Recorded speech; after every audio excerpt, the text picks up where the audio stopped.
Hey guys, this is Eric Kyle, publisher of Latitudes and Attitudes magazine. And I'm David Levesque, editor of Latitudes and Attitudes, and welcome to Three Sheets, our podcast where we chill and chat with individuals making a difference in the cruising lifestyle. Each episode, we'll dive into all things cruising related and bring you some of the most influential characters out there. So sit back, grab your favorite bottle, light them if you got them, and enjoy the adventure. All right, let's back up real quick because you just said you bought, you said Tritea? Tritea. Okay, you got Tritea in California. Mm-hmm. You cut your teeth sailing in the islands of Scotland. Please connect the two dots for me. So, because that's where everybody cuts their teeth. Yeah, exactly. Well, especially and that's if you're from Southern California, you have to go to Scotland to cut your teeth to learn how to sail. Makes perfect sense to me.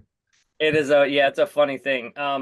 So I was pursuing a career as a fine artist. So I was exhibiting all over the world and showing in galleries and like I had just spent a month in Russia making a body of work and having exhibitions in Russia. And so I got offered this opportunity to be an artist in residence on a sailboat in the Orkney Isles of Scotland.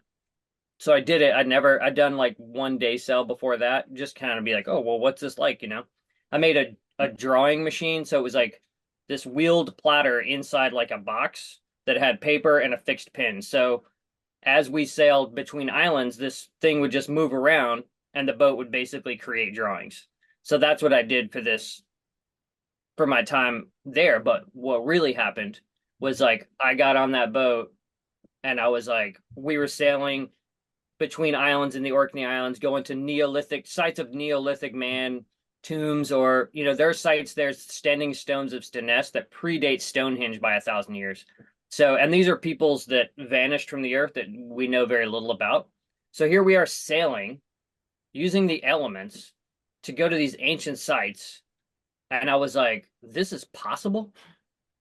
Like, it literally changed everything for me. And like, when I stepped off that boat, after we transited the Caledonian Canal, across Loch Ness and everything, I stepped off that boat and I was like, fuck an art career. Like, this is what I got to do. Like, I can like, it's like time travel. Like, I can go to these like totally wild places on a sailboat. And I was like, I don't care about anything else at this point, you know? So, and you know, that was it. That's what I made my focus from that point on. Rhonda, so let me ask you a quick question. What's it like to live aboard with a complete lunatic?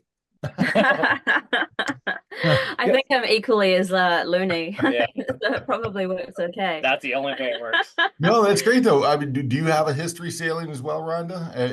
I grew up in the water, and being in New Zealand, like you're like, I see the water every single day. So the ocean was a huge part of our lives.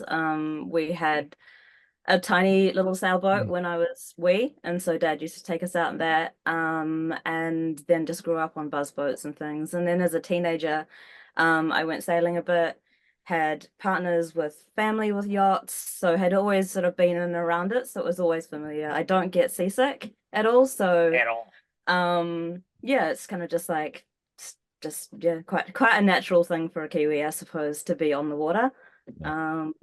Yeah. So kind of a perfect match. Yeah. Where did you guys meet? Just out of curiosity, I know that you were in New Zealand, but tell us the story. How did you guys meet? Well, James was up sailing around an area where I was living in that, and I actually didn't really follow him on YouTube or anything. I didn't realize how big he was either.